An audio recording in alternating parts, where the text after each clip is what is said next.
গাজা দখলে তৎপর দখলদার, ইরানের অবস্থান নিয়ে উঠছে প্রশ্ন। ফিলিস্তিনের গাজা সিটিকে দখল ও নিয়ন্ত্রণ করতে পরিকল্পিত স্থল অভিযানের প্রাথমিক পদক্ষেপের তোড়জোড় শুরু করেছে ইসরায়েল। এরপর থেকেই শহরের বিভিন্ন এলাকা থেকে পালাচ্ছেন গাজাবাসীরা।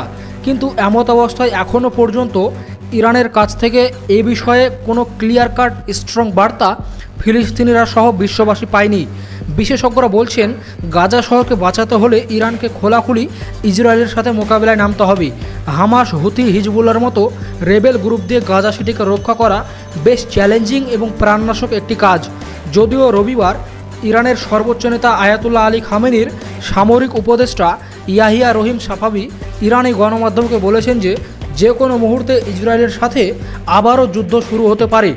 জুন মাসে চলা 12 দিনের সংঘাতের পর বর্তমান যুদ্ধবিরতিকে কেবল একটি সাময়িক বিরতি বলে বর্ণনা করেছেন। ফলস্বরূপ বৃহস্পতিবার ইরানের রাষ্ট্রীয় টেলিভিশন জানিয়েছে, ইসরায়েলের সাথে 12 দিনের যুদ্ধের পর ইরান তাদের প্রথম সামরিক মহড়া শুরু করেছে, যেখানে নৌবাহিনীর জাহাজগুলি ওমান উপসাগর এবং ভারত মহাসাগরে সমুদ্রের লক্ষ্যবস্তুতে ক্ষেপণাস্ত্র নিক্ষেপ করেছে। ফলে বোঝা যাচ্ছে যে পারস্য উপসাগরীয় দেশটি ইসরায়েলের সাথে যে কোনো পরিস্থিতির মোকাবেলায় সম্পূর্ণরূপে জোর কদমে প্রস্তুতি নিচ্ছে।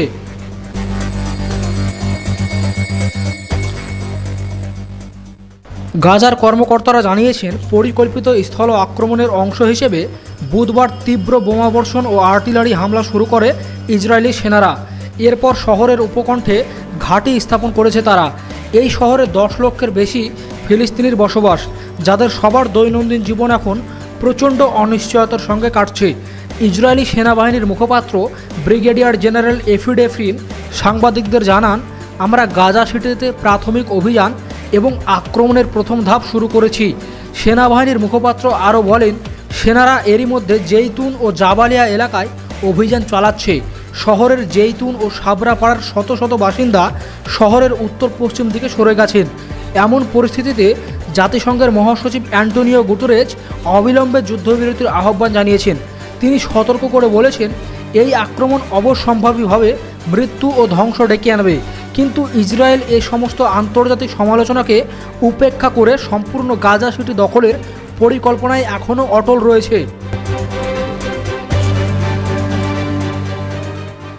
মঙ্গলবার গাজা সিটি দখলের পরিকল্পনায় অনুমোদন দেন ইসরায়েলের প্রতিরক্ষামন্ত্রী ইসরায়েল কাটেজ।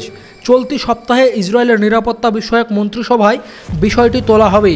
এ অভিযানে অংশ নিতে আগামী সেপ্টেম্বরের শুরুতে 60,000 সংরক্ষিত সেনা তলব করা হচ্ছে। তাদের রণাঙ্গনে লড়াইরত সেনাদের পরিবর্তে মোতায়েন করা হবে। হামাস এক বিবৃতিতে অভিযোগ করে বলেছে, নেতানিয়াহু নিরপরাধ বেসামরিক নাগরিকদের বিরুদ্ধে নৃশংস যুদ্ধ চালাচ্ছেন এবং আঞ্চলিক মধ্যস্থতাকারীদের নতুন যুদ্ধবিরতির প্রস্তাবকে উপেক্ষা করছেন। এছাড়া ইসরায়েলের অনেক মিত্র দেশও গাজা সিটি দখলের এ পরিকল্পনার নিন্দা জানিয়েছে।